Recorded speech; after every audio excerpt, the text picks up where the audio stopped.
I wanted to come to you today and talk to you about prayer. I grew up in church and I had this idea.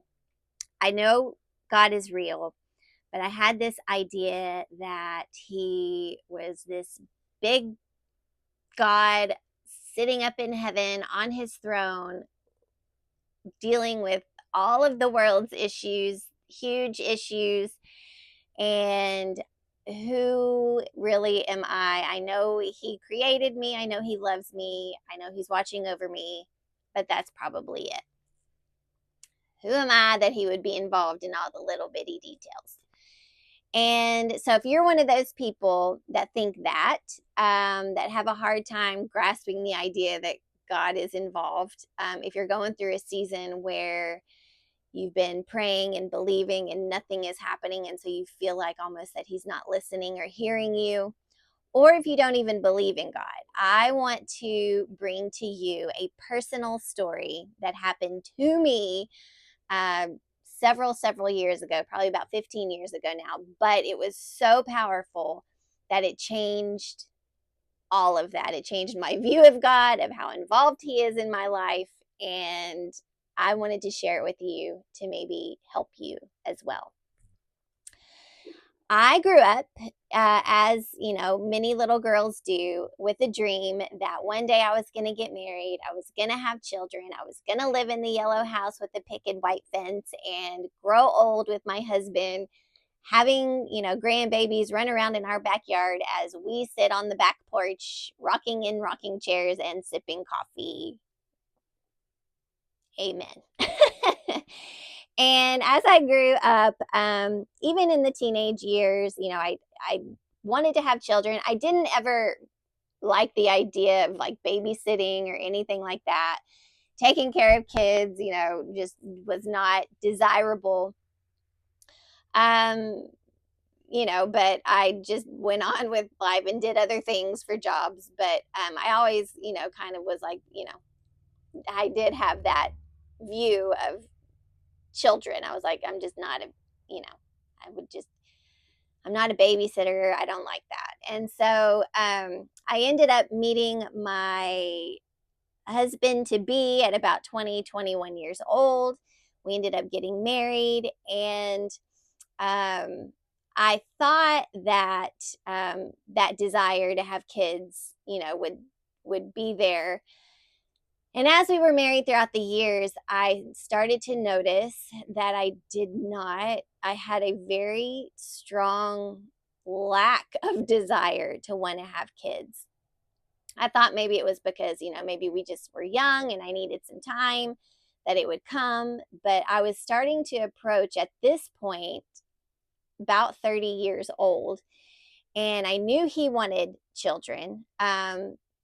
And I did not express to him my strong desire of not wanting children. I just kind of, went with the flow. And, we never did anything to, like, I was never on birth control. We never did anything to prevent it. We were just, doing what we needed to do and just leaving it, to nature, to the Lord. And so, like I said, when we had been married for as long as we had and we hadn't had kids, on top of the fact that I didn't want them, I started to be a little bit more concerned. And so, and even like approach, when you go to the girl doctor, they always are making you feel kind of the pressure. The older you get, the more you need to start thinking about having them. So all of this was going on in my mind. And again, not verbalizing any of it, just kind of dealing it with by myself. And so I took it to the Lord, as one would do. And I said, okay, Lord, here's the deal. I don't want to have kids, but I am getting older. And so I don't know if this desire to not want to have them is from you, like you're giving me this desire to not want them because I'm not going to have them. Obviously, we've been married a long time and we still haven't had them. So I don't know if this is from you or if it's me just not wanting them for whatever reason. And so I want you to give me a name. Like you did in the Bible times when people were going to have a baby, you gave some of them a name first, and that way they knew that one was on the way. So I want you to do that for me. Amen. And that's kind of how I approached it. He's a big God. He's busy. He's not hearing this prayer. Thus, I am going to now be off the hook of having children because this is not going to happen. He's not going to give me a name. And so I kind of left it at that. And yeah, I went about my life and I was like, going day to day, pretty much forgetting about the whole prayer. And there was a time that my mom, she used to have Keno games. Now, just pay attention to the details because this just shows you how involved the Lord is. And while it looks like he's not hearing you or answering you, he is actually setting you up. So my mom used to have Keno games, which if you don't know Keno, it's kind of like bingo, where a bunch of ladies come, they bring small gifts. You have a card, things are called. If you get things in a row, you win. You get to take a present. Somebody else can steal it if they want to. So I ended up winning a game and I won. I saw this little cute picture frame that I thought was cute. So I got it. And it had this little picture of a little baby in it, which is real sweet. There's that. Okay. So the night went on. Somebody had taken the picture frame from me, so I lost it. Well, at the very end of the night, they came to me and they were like, I wanted to give this back to you because I think it would be very precious for you to put your mama's grandbaby's picture when you have it in there. And now, as everybody knows, once you get married, that's when the questions start. When are you going to have babies? And so, again, mind you, it had been several years since I had, said I do. And so the questions were constant. And so I was like, thank you, appreciate it, will do, thank you. So I took the picture frame home. I put it on my little jewelry box on my dresser, left the picture in it, and just went about life. Then a couple months later, somebody in our circle had died, and we went to the funeral. And at the funeral, there was a lady that has always been really special to me. She's always prayed over me, prayed for me, spoken words of encouragement to me, all of it. And so she was there, and her and my mom were talking because they're very good friends. And the question came, Kim, when are you going to have babies for your mom so she can have grandbabies? And then she felt the need to put her hand on my stomach and pray for twins, which I then quickly shooed away and was like, get off. Like, that's not happening. So anyway, but we left the funeral and we got in the car and my mom brought it up. She's like, Kim, I want you to have babies. I want grandbabies from you. When is this going to happen? And so just, after years and years of, pushing away, I was like, Mom, fine. I prayed for God to give me a name, and that's how I know we're going to have a baby. I don't know why we haven't had a baby yet, but I prayed for a name. When I get my name, you'll get your grandbaby. That's it. And then she proceeds to go on to, well, you'll probably have because I'm an old soul, you'll probably have an old person's name, and then, because that's just, and then she started to go through a list of old people names. And that's where we just kind of left that conversation. Got home. I had a bridal shower to go to that evening. So I wanted to do my little prayer and devotional time before I got ready. So I did that. It was time to get ready. So I went over to my dresser and started putting on my makeup.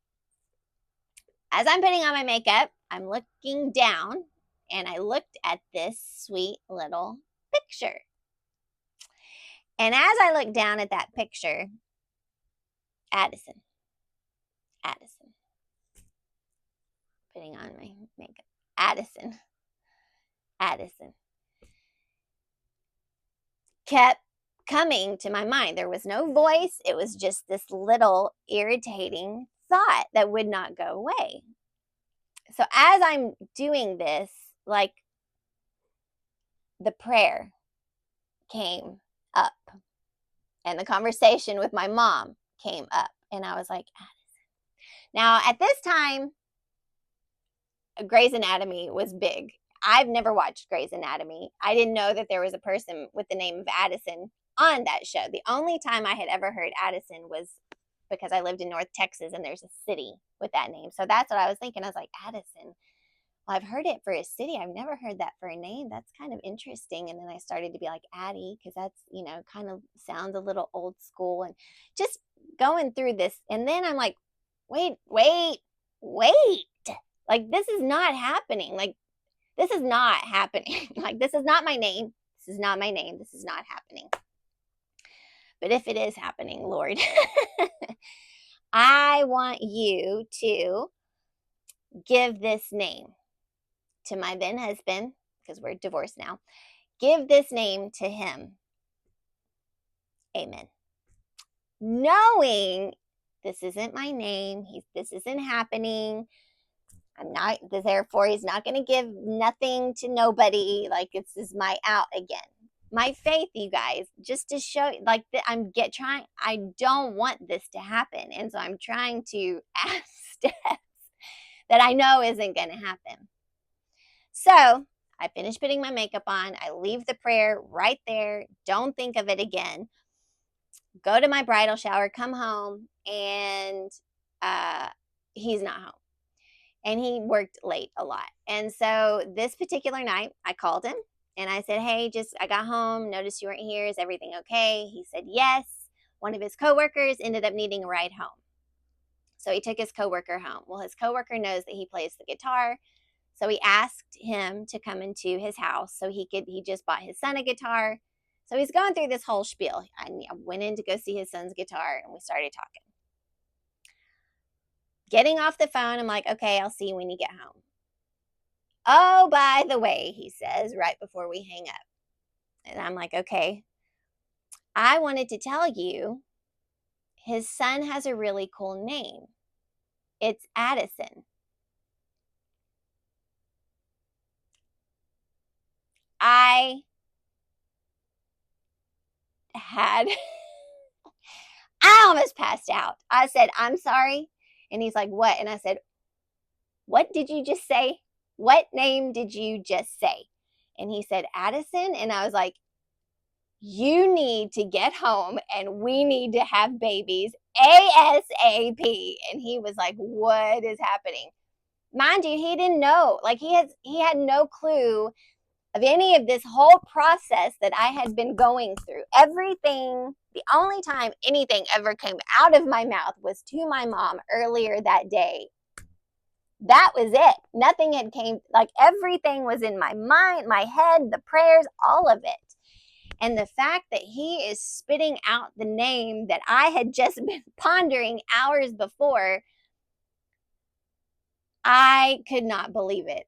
There was no way that the Lord was going to give me a name, and there was no way that he was going to then give that name to my husband, who doesn't pay attention to that kind of stuff. Like that,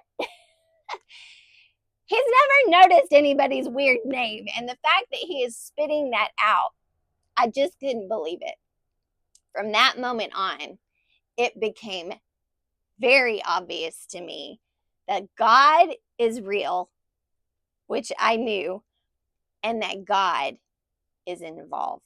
He is involved in every part of our lives. I prayed that prayer with the tiniest, talk about mustard seed faith. It was probably half of a mustard seed. I was trying to get out of this, and he called me out and said, no, this is what's happening.